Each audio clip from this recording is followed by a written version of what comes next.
Focus, the hidden driver of excellence, by Daniel Goleman. Picture this scene. Beijing, 2008. The Olympic Stadium is absolutely buzzing with energy. Down on the track, an American runner named Lolo Jones is having the race of her life in the 100-meter hurdles. And she's not just winning, she's absolutely crushing it. She's sailing over each hurdle with this incredible rhythm that looks almost effortless. Pure power meeting perfect grace. The gold medal? It's practically already hanging around her neck. Everyone in the stadium can feel it. She can feel it. But then something happens. It starts small. Just a whisper of a thought slips into her mind. Later, she'd describe feeling like the hurdles were suddenly rushing at her too fast. And that one little thought opens the door for another. Don't get sloppy now. Watch your legs. Keep them snapping out. Everything falls apart in that instant. All that beautiful, flowing grace just vanishes. She's thinking about movements her body has done 1,000,000 times before. She's trying too hard, tensing up. And then, on the 9th hurdle out of 10, she clips it. The rhythm shatters. Lolo stumbles across the finish line in 7th place. That gold medal she could practically taste? Gone. She crumples onto the track, completely devastated. So what went wrong? She had the talent. She'd put in the training. What failed her was something much more fundamental, this invisible force that shapes literally everything we do. Her focus failed her. Welcome to the world Daniel Goleman explores in his game-changing book, Focus, the Hidden Driver of Excellence.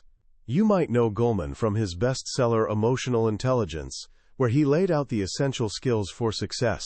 Well, this book shows us how to actually build those skills. This isn't some simple pay attention better self-help book. Goleman takes us deep into how our minds actually work, exploring this subtle but powerful force that shapes our reality, influences our relationships, and ultimately determines what we leave behind. He lays out 3 types of focus: inner, other, and outer, and shows how mastering them can unlock a completely new level of excellence. By the time we're done here, you won't just understand this hidden driver. You'll have the keys to make it stronger, transforming distraction into direction, and turning potential into real mastery. Let's kick things off with a beautifully simple idea. Goleman borrows from Yoda. Your focus is your reality. Whatever you're paying attention to right now in this exact moment, that's your world. Everything else, it basically doesn't exist. Think about it for a second. Right now, as you're listening to me, you're probably not noticing the hum of your fridge, or how your clothes feel against your skin, or those faint sounds drifting in from outside. Your brain is pulling off this quiet miracle, selecting one stream of information, these words, and pushing everything else into the shadows. That's what Goleman calls selective attention. He tells this great story about John Berger, a house detective at a fancy Manhattan department store. When you or I walk through that store, we see gorgeous displays and wandering shoppers. But John? He sees something completely different. His attention is like a spotlight, constantly sweeping for that one person in 50 who's not actually there to shop. He's hunting for pickpockets. All that glittering jewelry and designer merchandise? Invisible to him. He's laser-focused on subtle tells, a shifty glance, an awkward movement, the tiny signals that scream, thief. Just like John, we all have this spotlight of attention. But here's the problem. In today's world, that spotlight is under constant attack. Goleman paints this painfully familiar picture of modern life. A little girl, hugging her mom on a ferry, but mom doesn't even notice because she's glued to her iPad.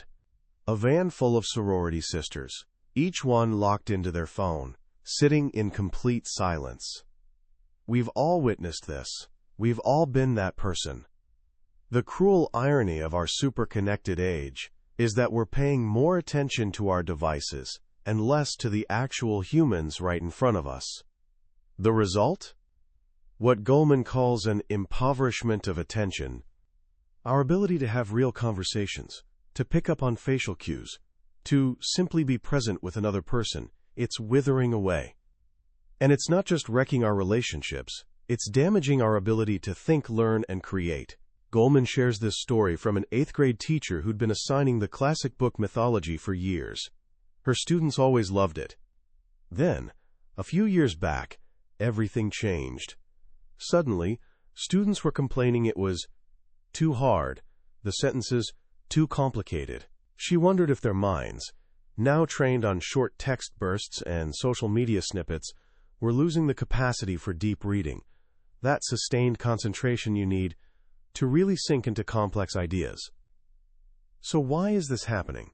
To understand the war for our attention, Goleman says we need to meet the two competing systems inside our own heads. He breaks the brain down into two fundamental parts, bottom up and top down. Think of bottom up as your autopilot. It's lightning fast, always running, powered by emotion, intuition, and habit. It's what lets you drive while planning your day, what makes you instantly turn when someone yells your name in a crowd. Ancient, powerful, reflexive. It operates from the older, more primitive brain regions. Top down, that's your inner CEO. Slower, deliberate, takes real effort. This is where your self-control lives, your willpower, your conscious focus. It's what helps you tackle a tough math problem, resist that second cookie, or engage in a meaningful conversation. It runs from the neocortex, the brain's newest, most sophisticated hardware. Every single moment is this invisible dance between these two systems. When you're lost in a great movie, your top-down is voluntarily steering your focus. When an ad for popcorn suddenly makes you hungry, your bottom-up just hijacked you. Here's the thing. Our bottom-up system is ridiculously easy to seduce.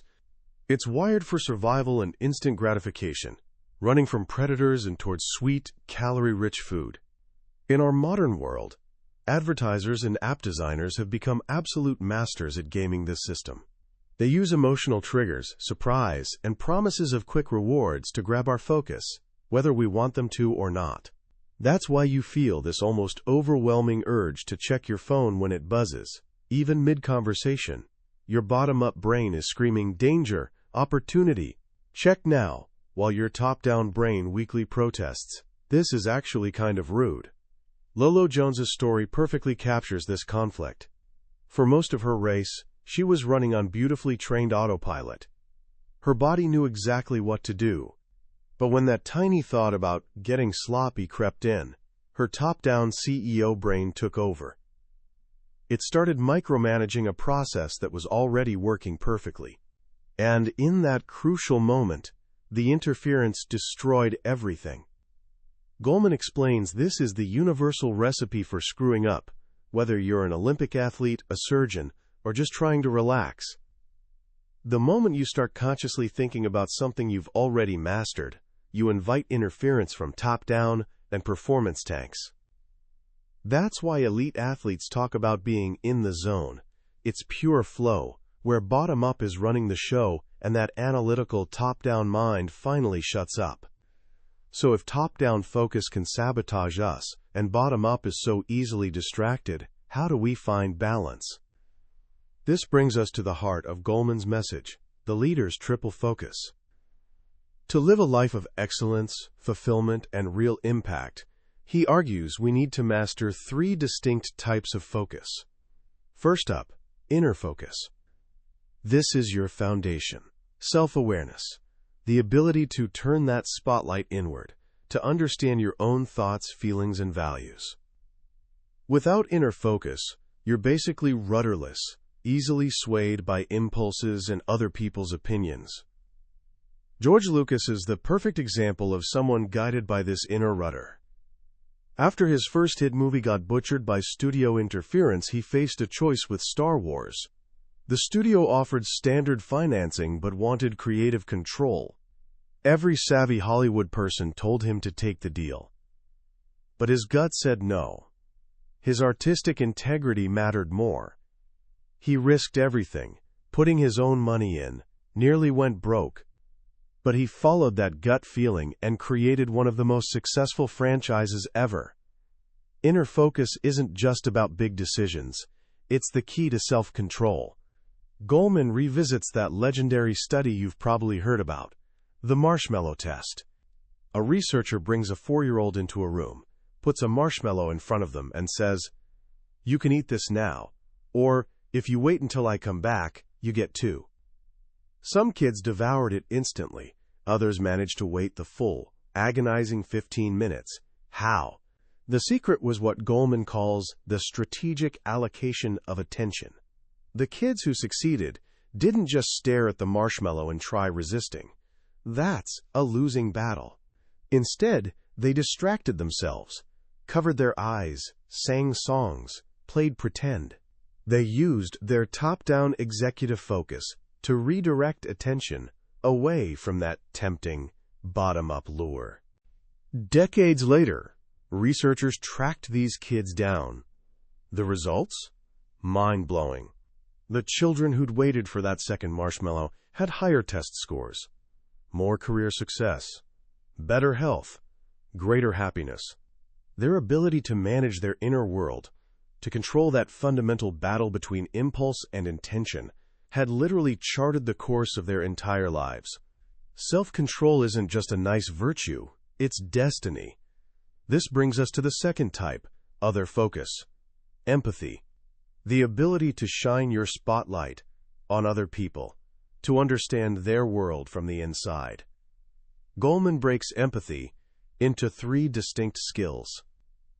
First is cognitive empathy, understanding another person's perspective, seeing the world through their eyes, getting how they think.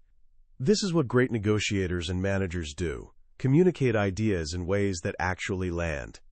Second is emotional empathy, actually feeling what another person feels. This is bottom up. When you see a friend's face light up with joy or crumple in sadness, your brain's mirror neurons fire, and you literally experience a shadow of their emotion. This is the foundation of rapport, of human connection, why we cry at movies, and why mothers instinctively feel their baby's distress. Goleman shares this fascinating study, where people listened to a gripping story. As they listened, their brain patterns started perfectly mirroring the storyteller's brain patterns. The more in sync their brains, the better they understood. This neural coupling is literally being on the same wavelength. The third type is empathic concern. This is where empathy becomes compassion. Not just understanding or feeling with someone, but actually caring and being moved to help. The Good Samaritan stopping for the injured stranger. The problem? Our shrinking attention span. As we get more self-absorbed and digitally distracted, our empathy capacity erodes. Goleman points to this troubling research on power and attention. Studies show the more powerful and wealthy people become, the less attention they pay to those below them. In experiments, wealthier people are worse at reading emotions in faces. They make less eye contact, interrupt more. It seems that as we become more insulated and less dependent on others, we can afford to pay less attention to their needs and feelings. Our other focus dims. He tells this powerful story from a Theater of the Oppressed workshop. A day laborer named Miguel, who'd been cheated out of wages, reenacted his story.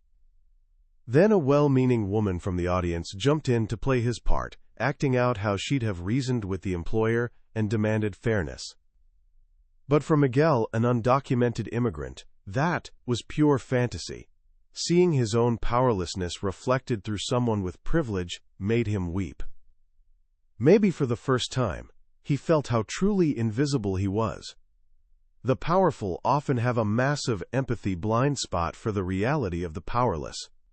The third and final type, outer focus. This is seeing the big picture, understanding the larger systems shaping our world. Goleman calls it systems awareness, the ability to spot hidden patterns and connections others miss. Our brains aren't naturally wired for this. We evolved to notice rustling bushes that might hide predators. We didn't evolve to sense gradual ozone depletion or the complex feedback loops creating traffic jams. These systems are largely invisible to our bottom-up survival-oriented brain. Goleman introduces us to Mau Piailug, the last master of ancient Polynesian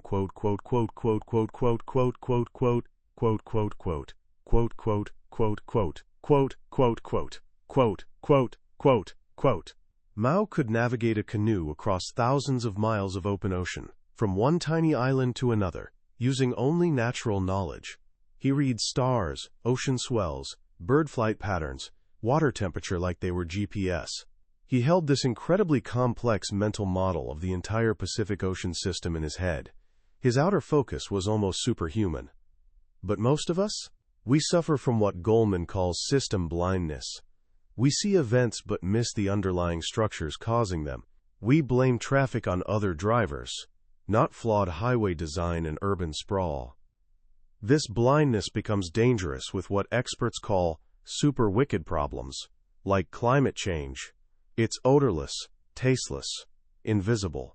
Our amygdala, our threat detector, doesn't fire. The danger feels abstract and distant, so we don't act with appropriate urgency. This is where great leadership enters. The most effective leaders master outer focus. They're systems thinkers. They don't just solve today's problem, they see how it connects to larger forces. When Steve Jobs returned to a struggling Apple in 1997, he saw a company drowning in too many products. His strategy? Brutally simple.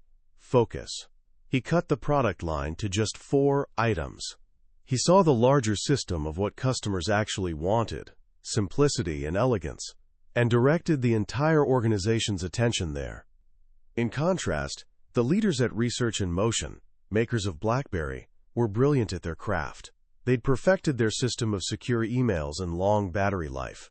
But they were so internally focused, they missed the massive systemic shift happening around them. The iPhone, touchscreens, the app economy. Their lack of outer focus destroyed them. So how do we get better at all this? How do we strengthen these 3 attention muscles? Enter smart practice. Goleman dismantles the popular myth of the 10,000-hour rule. The idea that just putting in hours guarantees mastery. If you're a bad golfer, practicing your flawed swing for 10,000 hours just makes you a very experienced bad golfer. The secret isn't just practice, it's deliberate practice. Full concentration, clear goals for what you're improving, and crucially, a feedback loop. That's why elite athletes have coaches and dancers practice in front of mirrors. Constant feedback, spotting errors, making tiny adjustments. This kind of smart practice is like a brain workout. The fundamental exercise, Goleman suggests, has been practiced for thousands of years. Mindfulness meditation. The instruction is beautifully simple. Pay attention to your breath. When your mind wanders, and it absolutely will, gently notice it's wandered and bring it back. That's it. That simple act of noticing your mind drifted and redirecting it, that's one representative in the mental gym. Every time you do it, you're strengthening those top-down executive circuits. You're building meta-awareness, the ability to pay attention to your own attention. Goleman shows this being applied in the real world. He takes us to a school in Spanish Harlem where second graders lie on the floor with breathing buddies, little stuffed animals, on their bellies. As they breathe, they watch their buddies rise and fall. This simple game teaches them to calm their minds and focus attention. Schools using these techniques see fewer disruptions and higher test scores. He also describes the stoplight exercise for kids. When they feel angry or upset, they imagine a traffic light. Red. Stop, calm down, take a deep breath. Yellow. Think of possible solutions. Green. Try the best one. This brilliant tool teaches children how to shift from bottom-up, emotional hijacking, to top-down, thoughtful response. Goleman believes these skills are so fundamental, they should be part of every child's education. A child's self-control is a more powerful predictor of future financial success and health than their IQ or family wealth. By teaching the art of focus, we're giving them the single most important tool for a successful life. Ultimately, Goleman brings it all together in the figure of the well-focused leader. The best leaders aren't just brilliant strategists or charismatic speakers. They're the ones who can fluidly balance all 3 types of focus. Inner focus to know their values and stay true to vision. Other focus to listen, empathize, and inspire teams. Outer focus to understand complex systems and anticipate future challenges. They are, in a word, wise. And their wisdom comes not from what they know, but from how they pay attention. Stepping back to look at the big picture Goleman paints, one idea stands out with stunning clarity. Focus isn't a single skill. It's this hidden trilogy of skills, quietly working together to shape the quality of our lives. The silent engine running beneath our self-control, relationships, and understanding of the world. What I find most powerful about this book is how it reframes something we think we understand, paying attention, and reveals it as the very foundation of a well-lived life. We usually think of focus in terms of productivity, getting stuff done. And sure, it's that, but Goleman shows it's so much more. Inner focus is the root of integrity. Other focus is the root of compassion. Outer focus is the root of wisdom. In a world seemingly designed to splinter our attention into 1,000 fragments, Goleman's message feels more urgent than ever. He's not just diagnosing a problem. He's offering a practical, hopeful path forward. The idea that attention is like a muscle, trainable and strengthened through practice, is incredibly empowering. We're not helpless victims of distracted minds. With intention and effort, we can become masters of our own awareness. The lessons from the marshmallow test and the Dunedin study are profound. They should be required reading for every parent, teacher, and leader. The fact that a child's self-regulation ability is a stronger predictor of life success than IQ is revolutionary. It suggests we might be focusing on the wrong things in education. Maybe teaching kids to manage their attention is just as important, maybe more, than teaching algebra. So how can you start applying these ideas right now? It can feel overwhelming, but Goleman's approach is all about small, consistent efforts. Here are 3 simple actions you can take today. First, just practice noticing.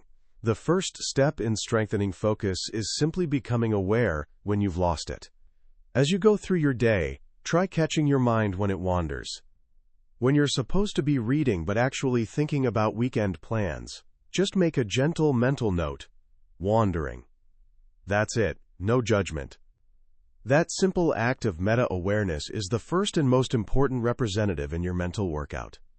Second, try a 1-minute focus session. You don't need to sit on a cushion for an hour. Set a timer for 60 seconds. Close your eyes, and for that minute, do nothing but pay attention to the feeling of your breath moving in and out. Your mind will wander, even in that short time. When it does, just gently guide it back.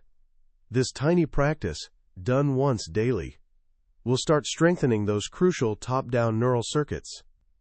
Third, when facing a decision, ask yourself the 3 questions the Dalai Lama proposes at the book's end. These questions beautifully practice the triple focus. Ask yourself, 1. Is this for me or for others? Cultivates other focus. 2.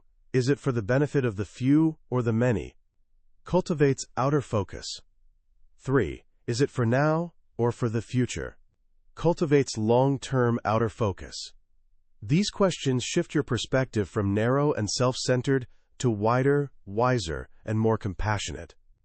They're powerful tools for aligning actions with your deepest values. That was a summary of Focus, the Hidden Driver of Excellence, by Daniel Goleman. We've touched on core ideas today, but I'll be honest. A summary is like looking at a travel brochure. The real journey, the real transformation, happens when you visit the destination yourself. The book is packed with stories, studies, and nuances we couldn't cover. This summary is meant to be a map, showing you if this journey is worth taking. If any of the ideas we've explored, the battle in your brain, the power of empathy, the secret to self-control, have sparked something in you, I encourage you to grab a copy. Reading it isn't just about learning new information, it's about beginning the practice of seeing your own mind and the world with new clarity. The link to the book is in the description below. Also, if you've found this journey valuable and want to continue exploring ideas from the world's most impactful books, please take a moment to like this video and subscribe to the channel. It lets us know we're on the right track and ensures you won't miss our next deep dive. Let's keep learning and growing together.